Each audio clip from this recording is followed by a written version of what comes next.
trago aqui a posição do Partido Socialismo e Liberdade, que é também de amplos segmentos da sociedade e não apenas os mais atingidos por essa emenda constitucional, que são os servidores públicos, aqueles que provêm com seu trabalho cotidiano direitos básicos da população, como educação e saúde. Quero ressaltar o que o deputado e ex-ministro e sempre ministro Patrus Ananias disse aqui. A nossa Constituição virou um depositário de interesses conjunturais, imediatistas e apequenados. A Constituição chama Carta Magna, maior, a mais importante, a lei das leis, e ela é legítima, sobretudo porque, no caso do Brasil, deriva de um processo de ascensão de movimentos contra a ditadura, pela superação do regime autoritário, que tem os seus muitos saudosistas aqui, ou herdeiros de seus sustentadores, mas a Constituição ela é preciosa e importante o suficiente para não abrigar imediatismos de uma determinada concepção sobre como superar a nossa inegável crise de dinâmica econômica, que se expressa sobretudo, e esse é o nogórdio, o ponto central, no desemprego. Mais de 11 milhões de brasileiros, e quem já viveu a situação de desemprego sabe bem, nesta condição, nesta situação. Situação que deprime e que alguns das castas aristocráticas até dizem que é por indolência daquele que não procura o emprego.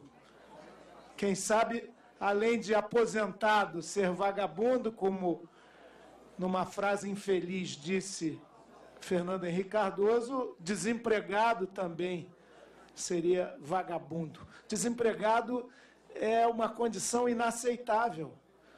Reitero o Papa Francisco, e não por ser homônimo dele, com muita honra. Ele diz que a essência da posição cristã e católica no mundo é no engajamento pela fruição dos direitos elementares da pessoa humana. Nenhum trabalhador sem trabalho, nenhuma família sem casa, nenhum camponês sem terra.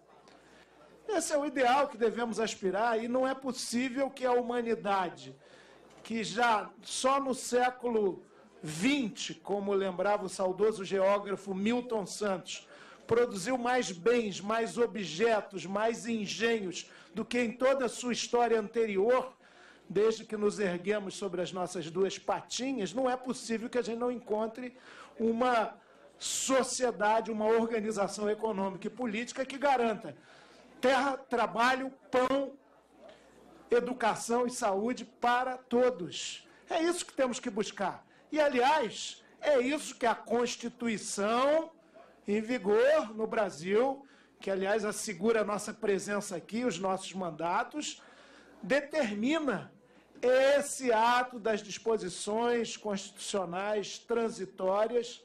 Ele nega princípios básicos da Constituição. Vejam, ele estabelece o que o governo velhíssimo, essa coalizão de investigados e privatistas, liderada pelo temeroso Michel Temer, que não tem coragem nem de se deixar anunciar como presidente da República na abertura dos Jogos Olímpicos, o que eles pretendem é estabelecer um limite individualizado para a despesa primária nos três poderes, inclusive no Ministério Público, Tribunal de Contas, Defensoria Pública. Ora, o que é esse limite individualizado? Equivalente ao valor referente ao exercício imediatamente anterior.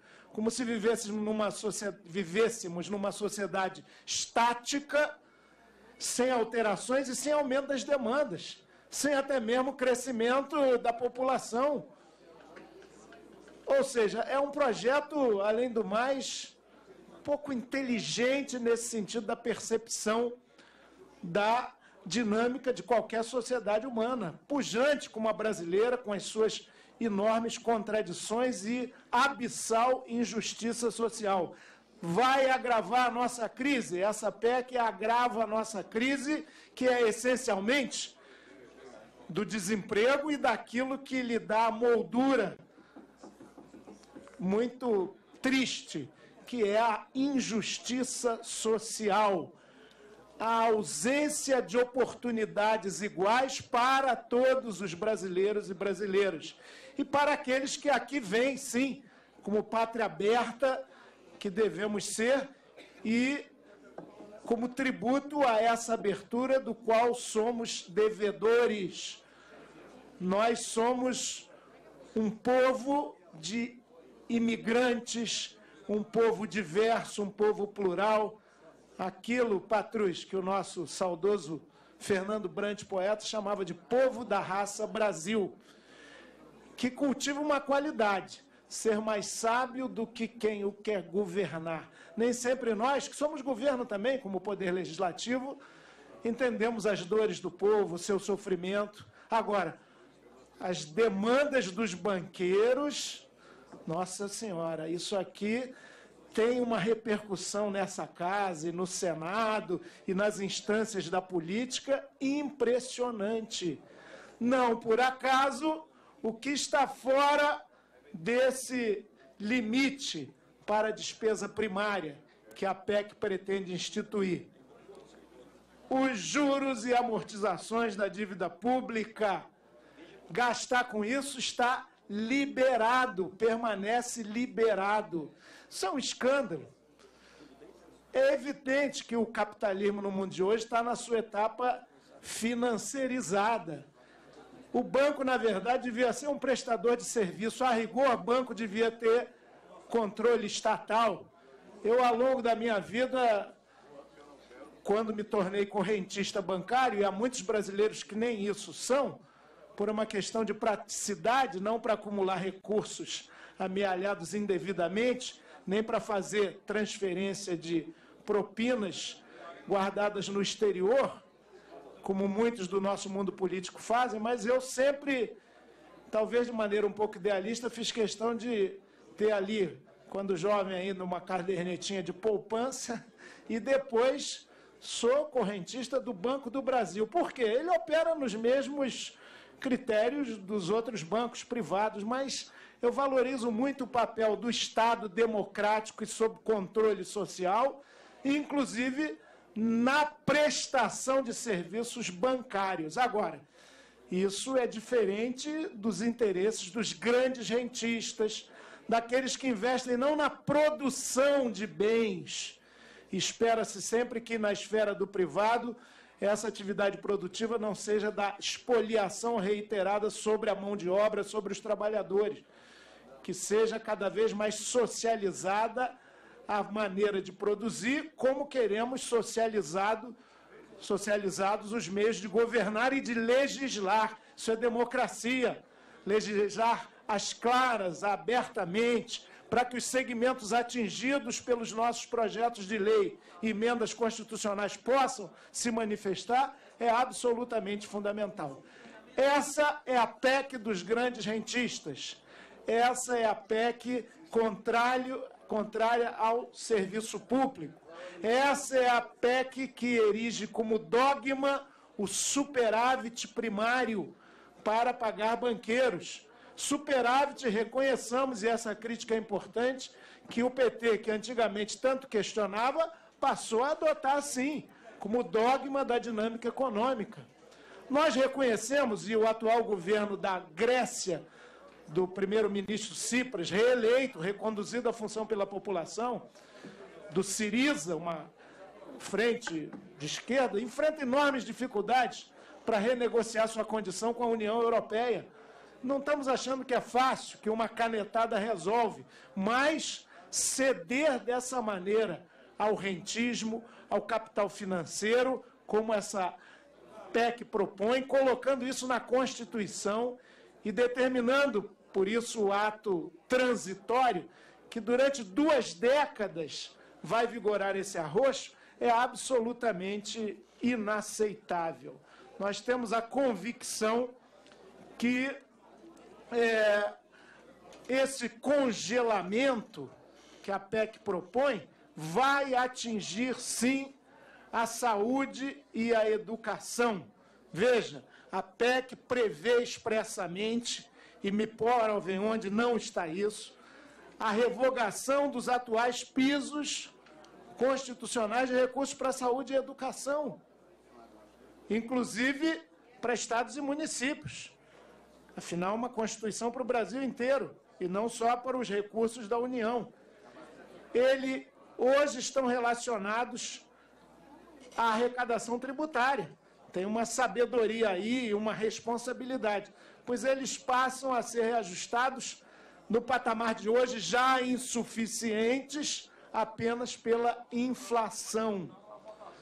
Ou seja, nos limites aqui da CCJ, que são sempre percebidos de acordo com a nossa concepção do que é a política com P maiúsculo, nos limites da CCJ, a admissibilidade da proposta, nós queremos olhar o artigo 60 da Constituição Federal, e ele é frontalmente atingido por essa iniciativa do governo Michel Temer, que devia estar preocupado com outras coisas, aliás.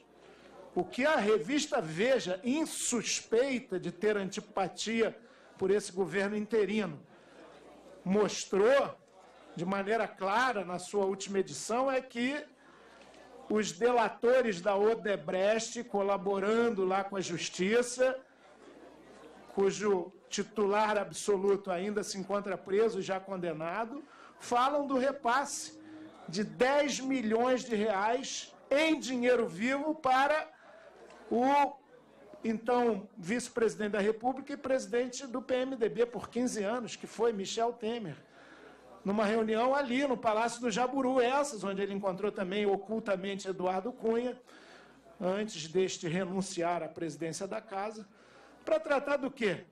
Da situação da seleção brasileira de futebol, a feminina com os seus méritos, a masculina com as suas enormes debilidades? Claro que não. Foram tratar de situação política de devedores de grandes empresas e como dar legalidade a isso e como escapar das ações da Lava Jato. Ora, um governo que tem no seu coração esse tipo de problema devia, no mínimo, ser mais cauteloso quando propõe uma PEC em nome de um novo equilíbrio fiscal, as palavras são enganosas, e que, na verdade, subtrai direitos, repito, e boto na ordem que eu acho mais adequada, direitos da população, e notadamente a educação e a saúde, e dos servidores, todos, que têm a tarefa grandiosa, maravilhosa. Eu me orgulho de ser servidor público, não servidor público temporário, apenas como deputado, mas servidor público concursado da área da educação, fui do município do Rio, hoje da Universidade Federal do Rio de Janeiro, também amíngua, também em situação agônica. Rio de Janeiro que vive uma situação de falência decretada. Vejam, os governos do PMDB, que se sucedem lá há mais de uma década, chegaram a essa situação de decretar calamidade pública e estão no coração da corrupção também. Empresas que fizeram uma reforma, depois da outra reforma e depois da outra reforma do Maracanã, para atender às exigências da FIFA, que é outra entidade também sob suspeita e que atende e se vincula a grandes interesses corporativos internacionais. Os dirigentes estão acusados de receber propinas, o senhor Sérgio Cabral, ex-governador, notadamente, e o Estado está em falência. Portanto, há um quadro muito grande. Eu pediria que o artigo 60, parágrafo 4º, inciso 4 da Constituição Federal, diz que é impossível deliberar sobre PEC que pretenda abolir ou restringir direitos e garantias individuais. Esse é o caso dessa PEC, por isso nosso voto em separado é em defesa do Brasil dos serviços públicos, dos seus servidores, da democracia e da república. Não a essa PEC.